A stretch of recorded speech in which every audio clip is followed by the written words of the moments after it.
Meus queridos, a paz do Senhor Jesus a todos. Hoje, lição de número 6, a promessa de cura divina. Essa nossa lição está dividida em 3 tópicos principais que são: a promessa bíblica da cura divina.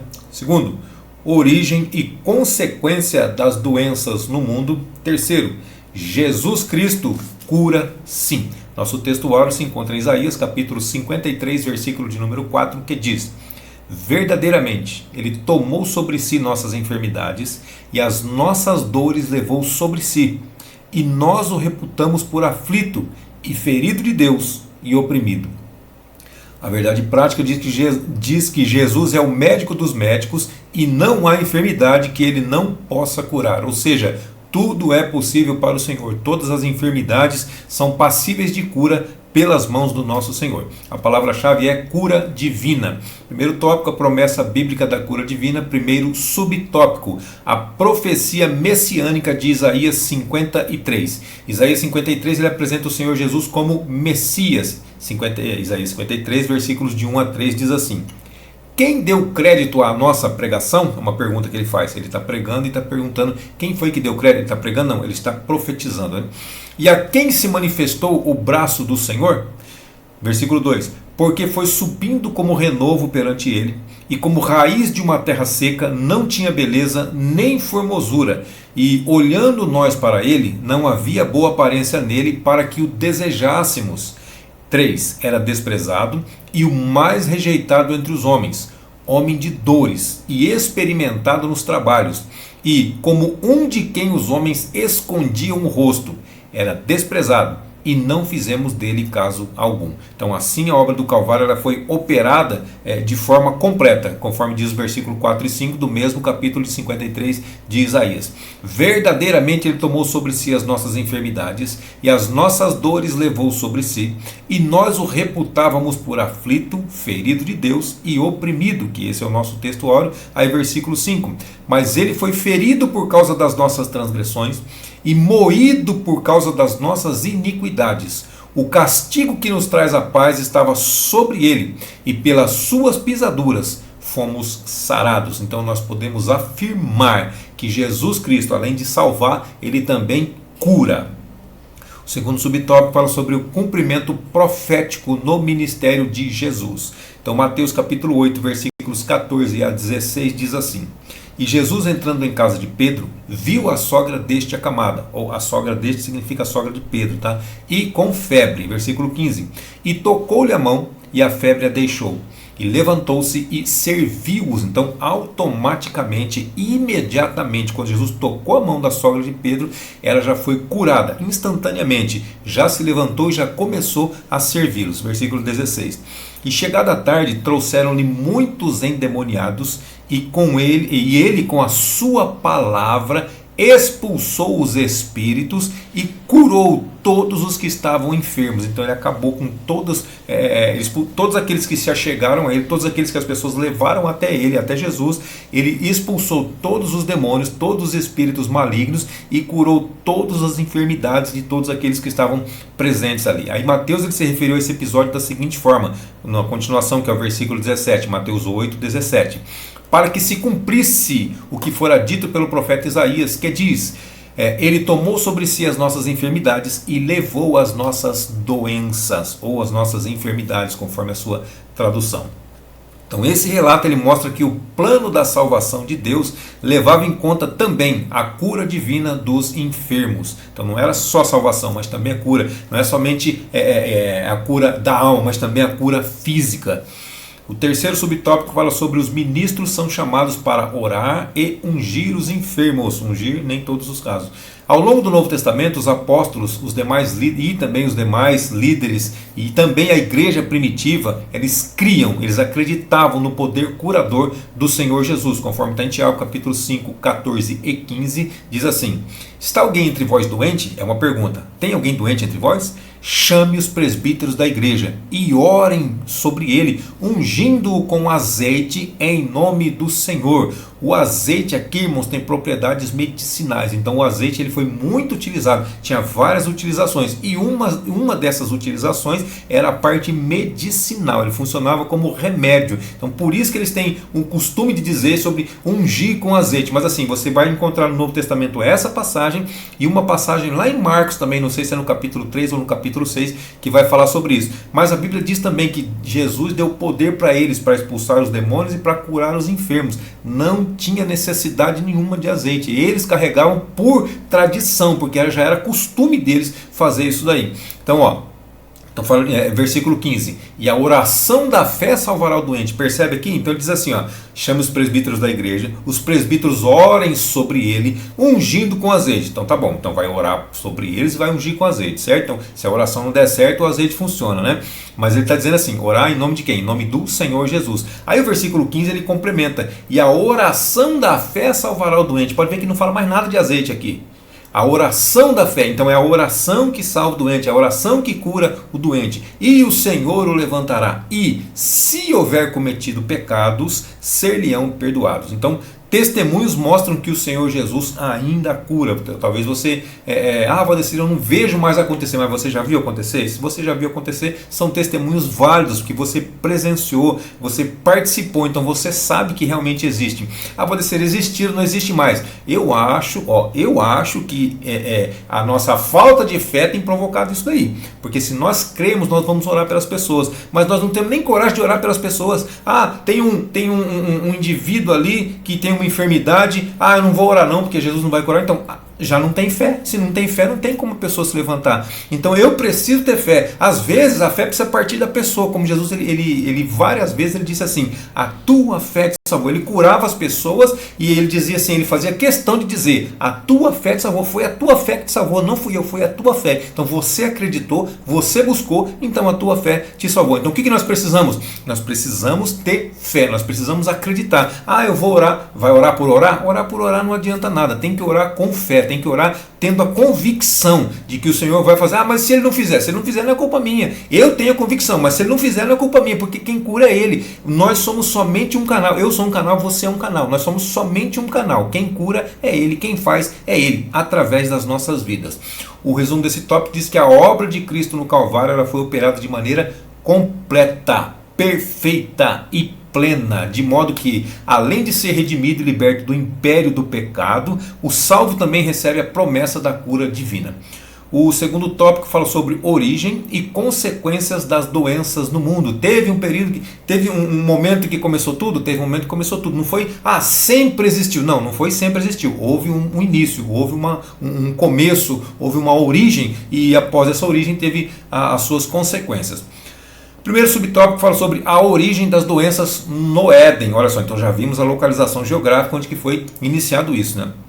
A origem das doenças e as suas consequências foi o quê? Foi a desobediência. O pecado, desobediência que é um pecado, fez com que as enfermidades surgissem acompanhadas de quê? Acompanhadas de dor, acompanhadas de sofrimento e também, após tudo isso, acompanhada de morte. Nada disso existia até então. Gênesis capítulo 3, versículos 14 a 19 diz assim: então o Senhor Deus disse à serpente. Aqui eu já vou estar lendo somente a parte que Deus ele já julga, ele já vem com juízo. O pecado já havia acontecido. Você sabe muito bem o que é. Se você quiser que eu repito aqui para você também. Mas você sabe perfeitamente bem o que é. Adão, você vai comer livremente de todas as frutas do jardim, de todas as árvores do jardim, você vai poder comer livremente. Mas da árvore do conhecimento, da ciência, do bem e do mal, dessa você não vai comer, porque no dia que você comer, você vai morrer. O que aconteceu? Acabou comendo, Então pronto, a desobediência, desobedeceu a Deus, cometeu o pecado. Aí vem a sentença agora. Primeira sentença ele manda para a serpente. Para a serpente ele coloca aqui 2 versículos.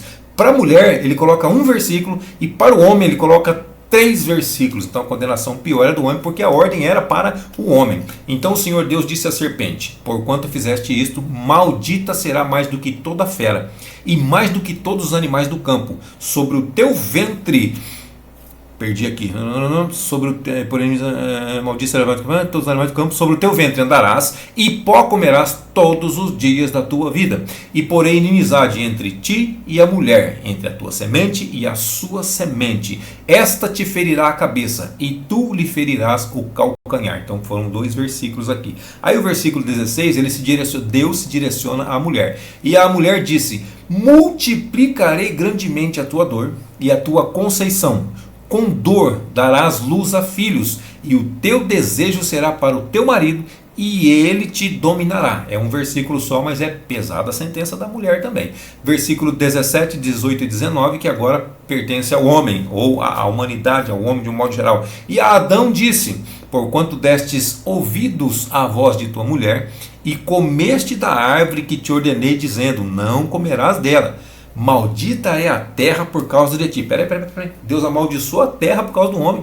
Não amaldiçoa o homem, amaldiçoa a terra. Ele amaldiçoa a serpente, não, mas agora na vez do homem ele não amaldiçoa o homem, ele amaldiçoa a terra. Maldita é a terra por causa de ti. Com dor comerá delas todos os dias da tua vida. Espinhos e cardos também te produzirá, e comerás a erva do campo. No suor do teu rosto comerás o teu pão, até que te tornes a terra, porque dela foste formado, porquanto és pó, e em pó te tornarás. Então o homem não foi amaldiçoado, mas a terra foi amaldiçoada por causa do homem, por culpa do homem. E são 3 versículos aqui que falam sobre o juízo de Deus sobre o homem. O segundo subtópico fala sobre a consequência do advento da doença. O pecado ele corrompeu todas as áreas da natureza humana. Romanos 3, do 9 até o 12 diz assim: pois que somos nós mais excelentes? De maneira nenhuma, pois já dantes demonstramos que tanto judeus como gregos, todos estão debaixo do pecado. Prestou atenção aqui? Todos estão debaixo do pecado, tanto judeus como gregos. Então só existia 2 povos, eram os judeus e os gregos, ou os judeus e os gentios, que na verdade quando o Senhor uniu, ele formou o quê? A igreja. Aceitou Jesus, independente de onde você esteja, você faz parte da igreja. Como está escrito: não há um justo sequer. Olha o que Paulo está dizendo aqui, não tem nenhum justo sequer. 11, não há ninguém que entenda, não há ninguém que busque a Deus. Todos, versículo 12, todos se extraviaram ou se desviaram, conforme a sua tradução, e juntamente se fizeram inúteis. Olha só uma palavra que ele coloca aqui: todos se extraviaram e se fizeram inúteis. Juntamente se fizeram inúteis. Não há quem faça o bem, não há nenhum só, ou nenhum sequer. Então, além das doenças, uma das principais consequências do pecado foi a diminuição do tempo de vida do ser humano. Adão viveu 930 anos, Sete já viveu 912, Enos já viveu 905, e assim foi baixando. Então Gênesis capítulo 6, versículos 3 e o versículo 13 diz assim: então disse o Senhor: não contenderá o meu espírito para sempre com o homem, porque ele também é carne, porém os seus dias serão 120 anos.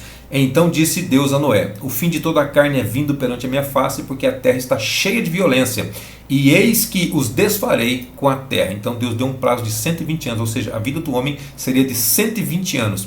Aí o Salmo 90, ele afirma uma expectativa de vida mais curta do que isso daí. Olha só, Salmo 90, o verso 10. A duração da nossa vida é 70 anos.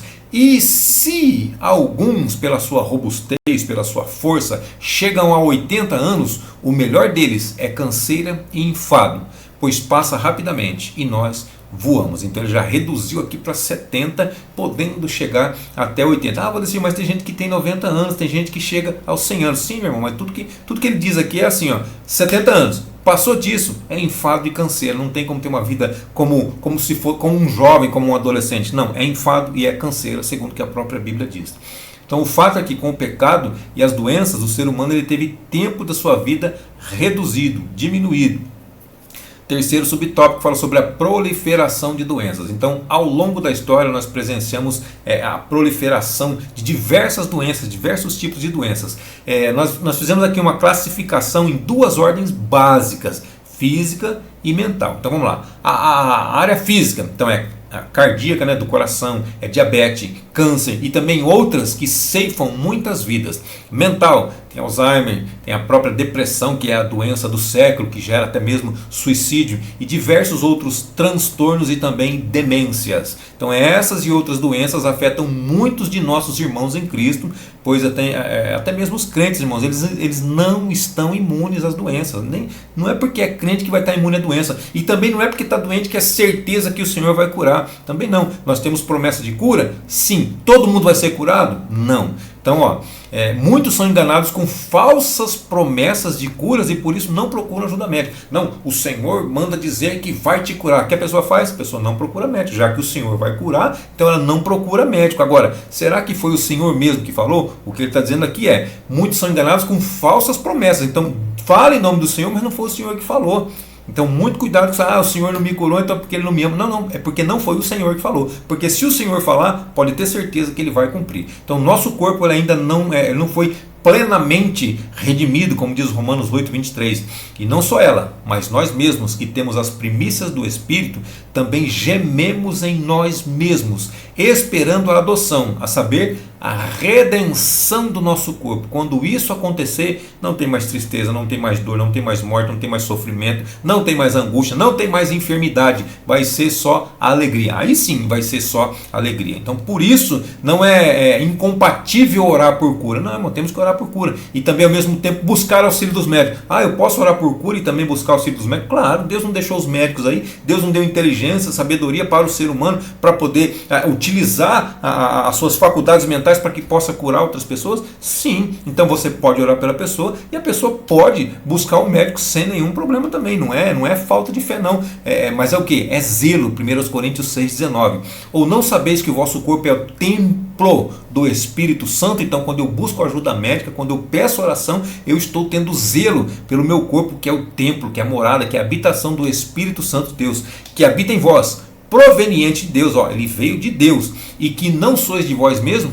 Paulo faz uma pergunta: vocês não sabem que o seu corpo é o templo do Espírito Santo? É uma pergunta retórica. É claro que a resposta é sim. Nós sabemos que o nosso corpo é templo do Espírito Santo, então nós precisamos cuidar dele, zelar por ele. O resumo desse tópico diz que as doenças tiveram sua origem na queda do homem, na desobediência do homem, na desobediência de Adão. Elas são uma consequência direta do pecado. Terceiro tópico fala sobre Jesus Cristo cura sim. Primeiro subtópico: a cura divina faz parte do plano de Deus. Então, no deserto, quando Deus estava andando com Israel, ele atuou como médico do seu povo. A declaração divina que diz assim, lá em Êxodo 15:26, eu sou o Senhor que te sara. Então ela deixa claro que o plano de Deus para curar as pessoas é trazer alívio em suas doenças e também nos seus sofrimentos. Aí, Valdecir, isso aí no Antigo Testamento. Não, mas no Novo Testamento também. Mateus 9:35 e 36. E percorria Jesus todas as cidades e aldeias, ensinando nas sinagogas deles, pregando o evangelho do reino e curando todas as enfermidades e moléstias entre o povo. Então ele ensinava, ele pregava e ele também curava. Enfermidades e moléstias, irmão, peste, praga, tudo que não prestava, ele conseguia, ele tinha poder. Ele tem poder para isso. 36. E vendo as multidões, teve grande compaixão delas, porque andavam cansadas e desgarradas como ovelhas que não têm pastor. Então ele ficava...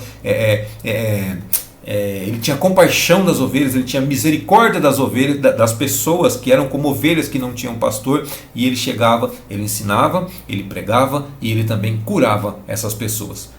Segundo subtópico, Jesus cura. Então o mesmo Jesus que curou nos evangelhos, o mesmo Deus que curou lá no passado no Antigo Testamento, ele cura hoje. Por quê? Porque Hebreus 13:8 diz que Jesus Cristo é o mesmo ontem, hoje e eternamente. Se ele é o mesmo ontem, curava. Se hoje ele é o mesmo, ele cura, então ele vai continuar curando. Ele não parou, não cessou. Os dons cessaram, as curas cessaram, o batismo do Espírito Santo cessou. Não cessou nada disso não. Tudo isso continua válido para os dias atuais, para nós hoje. Precisamos ter fé, precisamos acreditar. Então, o Jesus que curou a mulher do fluxo de sangue, lá em Mateus capítulo 9, versículo 19 a 22. O Jesus que curou o cego de Jericó, lá em Marcos capítulo 14, do 46 ao 52. O mesmo Jesus que curou a filha de Jairo, lá em Marcos capítulo 5, versículo 35 a 43, ele tem poder para curar qualquer pessoa de sua enfermidade. Ele tem poder para curar qualquer pessoa, ele tem poder para curar qualquer enfermidade. Então o poder de Jesus, por intermédio do Espírito Santo, ele está presente na vida da igreja de Cristo. Qual que é a igreja de Cristo, Valdecir? É a igreja que vai participar do arrebatamento, a igreja que vai subir. São as pessoas que estão dentro de algumas denominações eclesiásticas ou dentro de algumas igrejas, templo, igreja ministério, né? Eu não vou nem falar nome aqui que você sabe, você está cansado de saber já, né? Assembleia de Deus, Deus é amor, congregação cristã, católica, várias igrejas, universal do reino de Deus, várias igrejas. Dentro dessas igrejas, dentro desses ministérios, Deus vai pegar as pessoas que são fiéis a Ele e vão levar no arrebatamento, vão levar juntamente com Ele para estarmos sempre com o Senhor em todo o tempo. Então, o poder de Jesus por intermédio do Espírito Santo está presente na vida da igreja para curar toda e qualquer enfermidade. Terceiro subtópico fala sobre o que podemos fazer para receber a cura divina. Opa, agora tem a nossa parte também? Sim, tem a nossa parte também. Então alguns princípios bíblicos devem acompanhar a vida de quem deseja experimentar a cura divina. Primeiro, eu preciso crer. Segundo, eu preciso pedir que orem por mim. Terceiro, eu preciso perseverar na fé e na oração. E quarto, eu preciso procurar auxílio médico. Então, ó, porque o que é crer? Crer em quem? Crer no quê? Crer que Jesus pode curar. Eu preciso confiar no seu poder. Mateus capítulo 7 até Mateus capítulo 12 vai falar muito sobre isso daí. Pedir a quem? Pedir aos líderes e também à igreja que ore por nós. Tiago 5, 14 e 16. Está alguém entre vós doente? Chame os presbíteros da igreja e orem sobre ele. A oração da fé vai salvar o doente. 16 diz assim, confessai as vossas culpas uns aos outros e orai uns pelos outros para que sareis. A oração de um justo pode muito em seus efeitos. Se de um pode muito, imagine quando junta vários justos juntos orando pela mesma causa.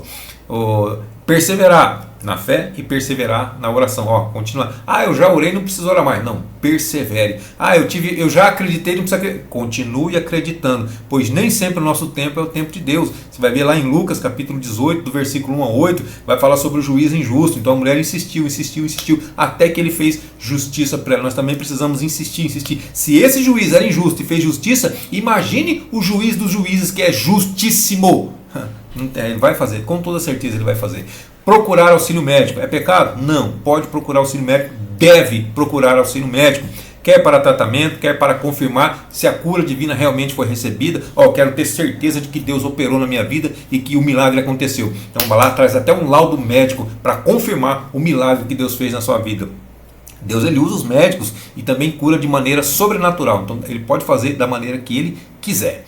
O resumo desse tópico diz que a cura divina faz parte do plano redentor de Deus. O Senhor Jesus ainda cura. E a conclusão também diz aqui que a obra de Cristo no Calvário nos garante a salvação e também a cura divina.